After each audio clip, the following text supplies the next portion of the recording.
సజ్జల పలహారం. పేరు శివరాజ్. వయస్సు 60 సంవత్సరాల పైన. ఊరు పయన్గోయల్. నేను రైతు కుటుంబంలో పుట్టాను. మేము గ్రామం పొలిమేరల్లో గల గుడిమాన్యం కౌలుకి తీసుకొని పంటలు పండించేవాళ్ళం. నా బాల్యంలో నేను గోవులు కాసేవాణ్ణి. మా గ్రామంలోని ఆలయానికి సమీపాన ఒక చింత చెట్టు ఉండేది. ఆ చెట్టు నీడలో పశువులు కాపలమందరం సేద తీరేవాళ్ళం. శ్రీ స్వామి అప్పుడప్పుడు చింత చెట్టు నీడలో కూర్చునేవారు. వారు ఒకసారి అలా చెట్టు నీడలో కూర్చుని ఉన్నప్పుడు నేను మా పొలం నుంచి సజ్జ కంకులు తీసుకువచ్చి సజ్జలు కలిపి శ్రీ స్వామి చేత తినిపించాను. ఇంటి నుంచి చెంబుతో నీళ్లు తెచ్చి త్రాగడానికి ఇచ్చాను. వారు సజ్జలు తిని నీళ్లు త్రాగారు. తర్వాత కొంతసేపటికి బయలుదేరి వెళ్ళిపోయారు. అలా శ్రీ స్వామి చింత చెట్టు కింద కూర్చున్న ప్రతిసారి సజ్జలు నలిపి పెట్టేవాణ్ణి. ఒక్కోసారి శ్రీ స్వామి మా ఇంటి వైపుకు వచ్చేవారు. మా ఇంట్లో త్రాగడానికి అంబలి ఎప్పుడూ సిద్ధంగా ఉండేది. నేను శ్రీ స్వామికి అంబలి కలిపి ఇస్తే వారు స్వీకరించేవారు. అప్పుడప్పుడు మధ్యాహ్న వేళలో చింత చెట్టు క్రింద తమ వద్దనున్న మూటతో సహా కూర్చొని దర్శనమిచ్చేవారు. నాకు అవకాశం వచ్చినప్పుడల్లా నేను వారి సేవ చేసుకునేవాణ్ణి. ఒకసారి అలా ఆ చింతమాను కింద శ్రీ స్వామి ఆసీనులై ఉన్న సమయంలో ఒక వ్యక్తి 5 వడలు శ్రీ స్వామికి సమర్పించాడు. శ్రీ స్వామి నాకు 1 వడ, నాతో పాటు పశువుల కాపరులైన ఇద్దరికి మరి 2 వడలు, తీసుకువచ్చిన వ్యక్తికి 1 వడ ఇచ్చారు. తాము 1 ఆరగించారు. నేను శ్రీ స్వామికి మా ఇంటి నుంచి మంచినీరు తెచ్చి ఇచ్చాను. శ్రీ స్వామి మంచినీరు త్రాగి బయలుదేరి వెళ్ళిపోయారు. శ్రీ స్వామి అరుగు మీద కూర్చున్న తర్వాత నేను తరచూ వారిని దర్శించుకునేవాణ్ణి. మా కుటుంబ అభివృద్ధి గురించి అడిగితే జరుగుతున్నది కదా, జరగని అనేవారు శ్రీ స్వామి. వారి సాన్నిధ్యంలో మా జీవితాలు సఫలం కావాలని మా ఆకాంక్ష. స్వబుద్ధితో జీవించు. పేరు ఆర్ రామన్. వయస్సు 76 సంవత్సరాలు. ఊరు మషార్. వ్యవసాయం నా జీవనాధారం. నేను శ్రీ స్వామిని 1972వ సంవత్సరంలో మొదటిసారి దర్శనం చేసుకున్నాను. ఒకసారి నేను శ్రీ స్వామి దర్శనం చేసుకున్నప్పుడు నాకు హితవు చెబుతూ, ఆడవాళ్ల మాట వినకు, భార్య కదా అని నమ్మి ఏమీ ఇవ్వవద్దు, బిడ్డను నమ్మవద్దు, నీ స్వబుద్ధితో జీవించావంటే నీ జీవితం ఎంతో బాగుంటుంది, అలా కాదనుకుంటే నీకంటూ కొంత ఉంచుకో అన్నారు. కానీ నేను నా భార్య బిడ్డలపై ఉన్న మమకారంతో వారు నావారే కనుక నాకు ఏ ఇబ్బంది కలిగించరని భ్రమపడ్డాను. శ్రీ స్వామి హితవాక్కులను పెడచెవిన పెట్టాను. ఫలితంగా నేను ఎన్నో ఇబ్బందులను ఎదుర్కోవలసి వచ్చింది. ఒకసారి మషార్ నుండి నేను మరో 4 కలిసి పూండీకి వచ్చాము. అందరం శ్రీ స్వామిని దర్శించుకున్నాము. నేను వారికి కాఫీ సమర్పించుకున్నాను. వారు స్వీకరించారు. తర్వాత సిగరెట్ సమర్పించుకున్నాను. శ్రీ స్వామి సిగరెట్ను తీసుకొని కాల్చారు. నాతో వచ్చిన వాళ్ళు కాఫీలు, టీలు శ్రీ స్వామికి అర్పించారు. శ్రీ స్వామి వాటిని స్వీకరించక అక్కడే ఉన్న పిల్లికి వాటిని పోసేశారు. మేమిక బయలుదేరతామనగా శ్రీ స్వామి నాతో, వచ్చిన దారిన వెళ్ళవద్దు, ఇలా వెళ్ళు అంటూ తమ చేతిని మా అత్తగారి గ్రామం వైపు చూపారు.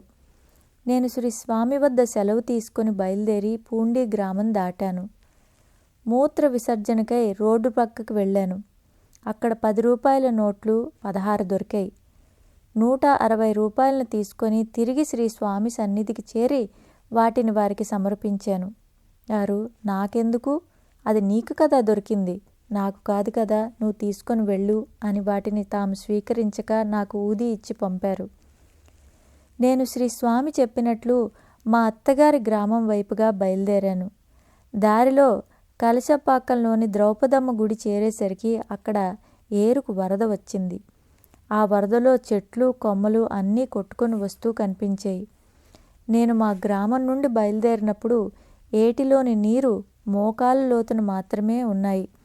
ఇప్పుడు ఉన్న వరద ఉధృతికి మనిషి ఆ ఏరును దాటడం అసాధ్యమైన విషయం. నేను ఒక అరగంట సేపు అక్కడే ఆ వరదను చూస్తూ నిల్చున్నాను. శ్రీ స్వామి నాకు ఏ ఆపద రాకుండా ఉండేందుకు ముందుగానే మా అత్తగారింటికి వెళ్ళమని సూచించారని తెలిసింది. నేను అక్కడి నుండి శ్రీ స్వామి చెప్పినట్లుగా మా అత్తగారి గ్రామమైన కాప్పలూరు వెళ్ళాను. మా గ్రామంలో రామచంద్ర ఉడియారు అనే ధనవంతుడికి 3 భార్యలు. కానీ అతనికి సంతానం కలగలేదు.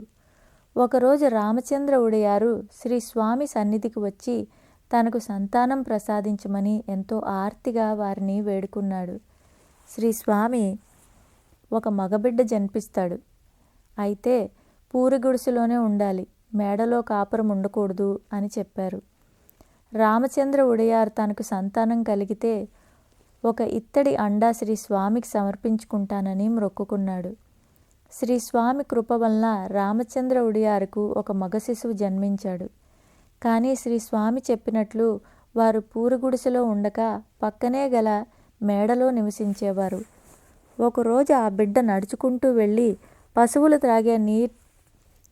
త్రాగే పెద్ద తొట్టెలో పడిపోయాడు. చాలా సమయం గడిచినప్పటికీ ఎవరూ ఆ విషయం గమనించలేదు. పనివాళ్ళు పశువులకు నీళ్లు త్రాగించడానికి తొట్టి వద్దకు వెళ్ళేసరికి బిడ్డ దానిలో శవమై తేలుతున్నాడు. ఇక ఆ ఇంటివారి ఆవేదనకు దుఃఖానికి అంతేముంటుంది. కొద్ది రోజులకు రామచంద్ర ఉడియార్ తాను మొక్కుకున్నట్లుగానే ఒక ఇత్తడి అండా చేయించి శ్రీ స్వామికి సమర్పించుకొని మొక్కు తీర్చుకొని శ్రీ స్వామి పాదాలపై పడి బోరున విలపించాడు. శ్రీ స్వామి అతని దుఃఖానికి కారణం ఏమిటని అడిగారు. అతను బిడ్డ మరణించిన వైనం శ్రీ స్వామికి తెలియచేశాడు. శ్రీ స్వామి అయిపోయిందేదో అయిపోయింది, మాట వినలేదు కదా అని తర్వాత ఇక అమ్మాయిలు పుడతారు అని ఆశీర్వదించారు. శ్రీ స్వామి అనుగ్రహం వల్ల రామచంద్ర ఉడియార్కు 3 ఆడపిల్లలు కలిగారు. ఆ తర్వాత అతను శ్రీ స్వామి దర్శనార్థం వెళ్ళినప్పుడు మంచిది, ఇదంతా భగవంతుని అనుగ్రహం, ఇకపై గర్భధారణ జరగదు అన్నారు. ఉడియార్ భార్యలు మరలా గర్భం ధరించలేదు. శ్రీ స్వామి మాట వేదవాక్యే మరి. స్మరించిన తక్షణమే శ్రీ స్వామి రక్షణ. పేరు ఇళయ పెరుమాళ్, వయస్సు 75 సంవత్సరాలు, ఊరు పయన్గోయల్. నాకు ఊహ తెలిసినప్పటి నుండి, అంటే సుమారు 6-7 సంవత్సరాల వయస్సు నుండి నేను శ్రీ స్వామిని చూశాను. నేను వారి చేతులు పట్టుకొని వారితో ఆడుకునేవాణ్ణి. వారి చేయి పట్టుకొని మా ఇంటికి పిలుచుకొని వెళ్ళి ఒక స్టూల్ వేసి వారిని కూర్చోబెట్టేవాణ్ణి. వారికి దగ్గరగా ఒక పళ్ళెంలో ఊది తెచ్చి పెట్టేవాణ్ణి. శ్రీ స్వామికి అందరూ నమస్కరించుకునేవారు. వారందరికీ వారు ఊది పెట్టేవారు.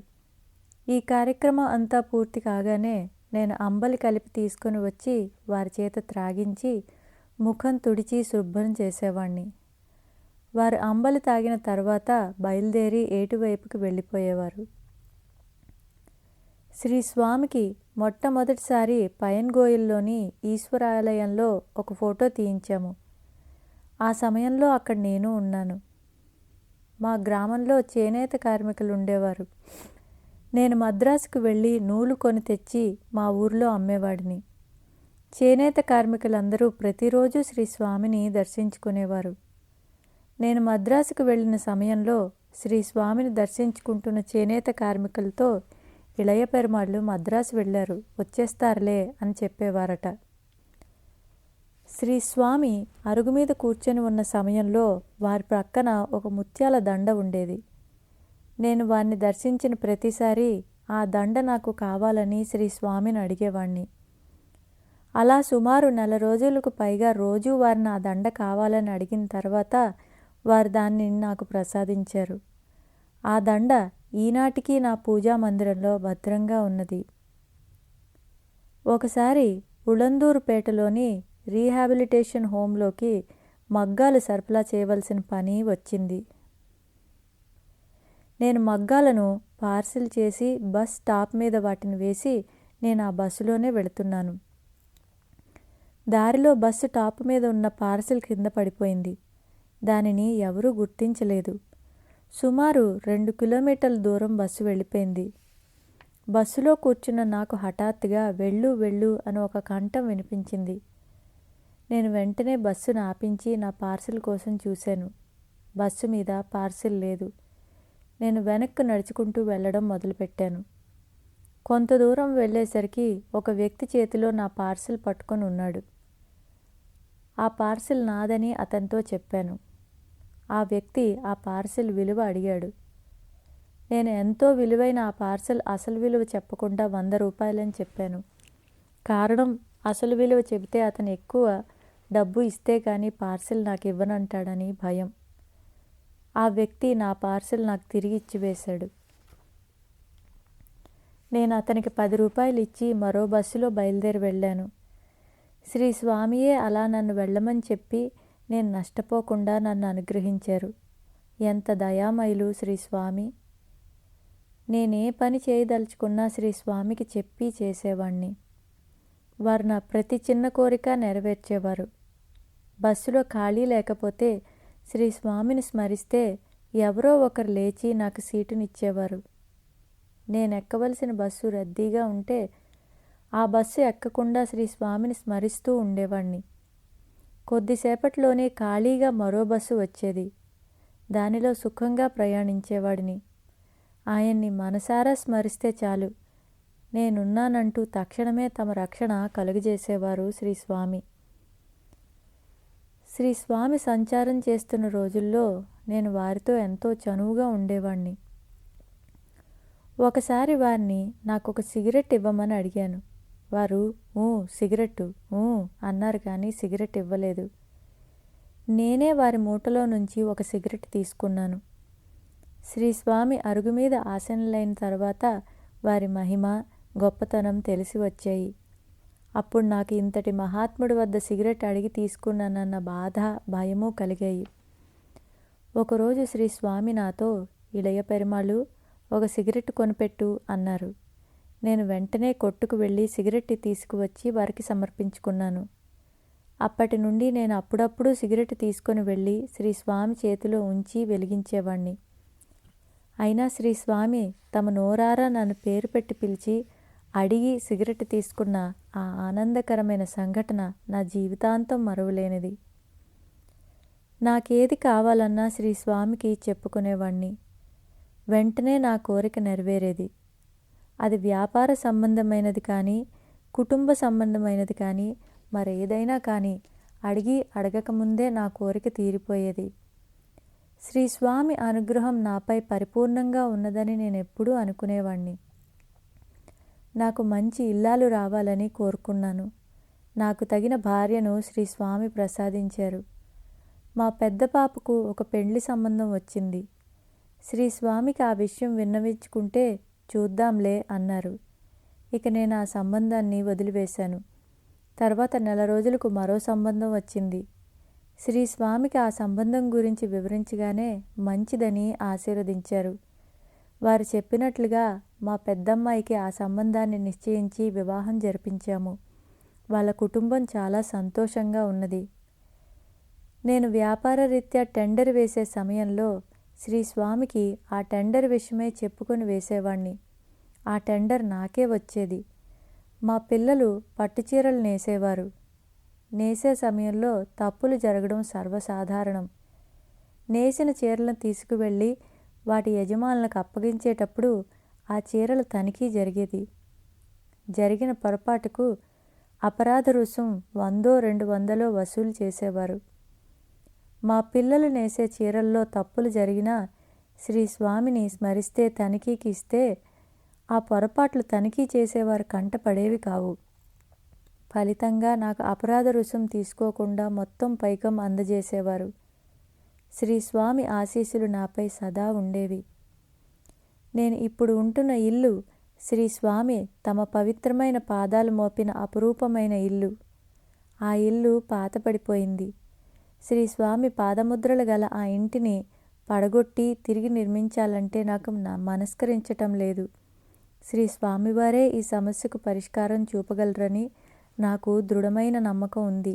అంతా వారి దయ, అనుగ్రహమే.